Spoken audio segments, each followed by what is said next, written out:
Hey gang, all strapped in here, about 6 minutes away from the show, so I'm going to do this really, really quickly. Promised you a blog after the Panther game tonight, and real quick, if you were looking for starters, you looked at the wrong game.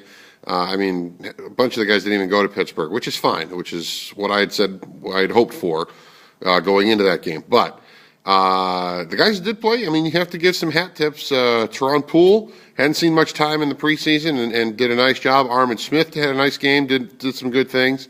Still up for grabs, I think, for that final wide receiver spot between Armani Edwards and Erja Tutu. Both had opportunities. Armani almost had a touchdown. Jimmy Clausen threw for 2 touchdown passes, including that 79-yarder. There were a lot of good things. There were some things that probably make you a little bit nervous. Joe Hall fumbling that punt in the ball game as well. Like I say, you don't put a whole lot of stock into the result, but you have to admire the will that the coaches have instilled in these players to get them to go ahead and fight to the end. And that's what you want to see. Now, of course, it didn't involve first-team guys. In fact, I think there were, by all accounts, and I didn't get to see the beginning part of the game because I was shooting high school football, but by all accounts that I read, only 4 regulars, and they were all defensive guys, actually played in the game. Greg Hardy, Nakamura, and 2 others whose names escape me at the moment. But other than that, it was all second and third team guys that played the game, and they hung tough. I mean, they tried. They played hard.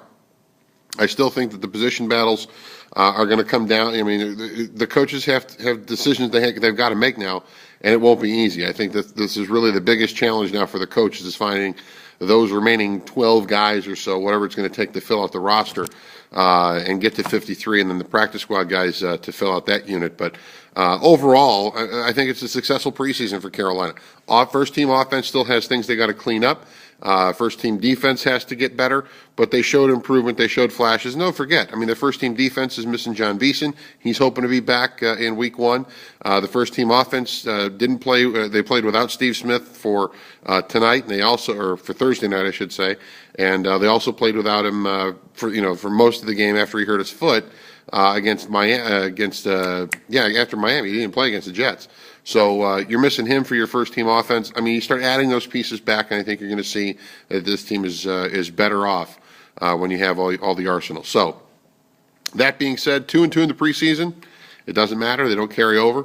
Now the job is to set your roster and then get back to practice on Sunday and get ready for the week 1 opener on the road at Tampa. Different week. Panthers are going to Florida on Tuesday of next week, and they'll be down there while the Democratic National Convention's in Charlotte. Good idea getting out of town for them. I mean, you get a stress-free environment. You're away from everything. You're away from the mania in your home city. Perfect idea for them to just hop a plane and get out of here. So overall, like what I saw. I think that you have to give. I think you have to give the second and third teamers a lot of credit for fighting the way that they did. And now we'll see what the coaches decide to do when it comes to the roster. If you pay attention to my Twitter feed, I did say after Monday's cuts about Olindo Mare being let go, I wasn't sure that Justin Medlock was going to be the answer. And Medlock missing that 50-yard field goal that would have won the game, or at least given the Panthers a lead in the final seconds. Final half minute or whatever, that's something that's kind of what I was alluding to. I don't know that the Panthers are going to settle on this guy. If I'm him, I'm renting, I'm not buying. That's just me. We'll see what happens. I would not surprise me in the least if a new kicker's in place in Carolina before week 1. That would not shock me at all. So anyway, it's a key position. You got to convert those points, and for a team that plays a lot of close games, you got to have a reliable leg back there for those field goal attempts. That's all I'm saying. No, I mean, we just ran into Medlock this year, so this was a true litmus test for him, and unfortunately for him, he did not pass. So anyway, got to wrap up the blog now. We're going on TV here in about 2 minutes, so we will check in with you again probably next week. But if something crosses my mind tomorrow, we'll knock it out as well before we go to the weekend. Thanks for checking out. We'll see you later.